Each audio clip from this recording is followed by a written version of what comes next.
दादा जाईलच, मी 100% सांगतो. सरकारने नुसतं सांगितलं इकडे टाकायचं आहे तरी 2000 लीड जाते. त्यामुळे माझी अपेक्षा या सलगरमधनं किमान 1000 लीड लोकांनी द्यावं. इथं बसलेले सगळेच लोकांनी सगळं मन मोठं करून दादागारांना आपल्याला केलेला फार मोठा उपकार आहे.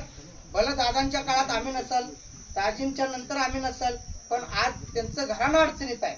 सगळ्याचं दुःख आणि सुख काय असतं आपण दवाखान्यात झोपल्यावर बघायल्यावर वाटतं यायला खरंच याचं माझ्यावर प्रेम आहे. आणि दादागारांवर आज प्रेम करायची वेळ आज आमच्यावर आल्या आणि आम्ही भाग्यवान समजतो.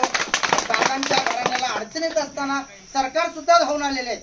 मग आपण तर काय कुठल्या झाडाचा पाला, पण आमचं तन मन चिमणीसारखं दादा आम्ही काडीच्या रूपाने असू, पण घरट्यालाही जाऊणार ना पिल्ल्यालाही जाऊणार ना अशा काळात आम्ही तुमच्यासमोर ठाम राहायचं ठरवले. माझ्याकडून जी आर्थिक आतापर्यंत आमची पद्धतच आहे की आम्हाला काय अपेक्षा नाही कोणाकडून, पण आमच्याकडनं जी मदत होईल कुठल्या कार्यकर्त्याला मी ओपन सांगतो, कुठल्या कार्यकर्त्याला काय अडचण लागली, कुठे चहा पाणी लागलं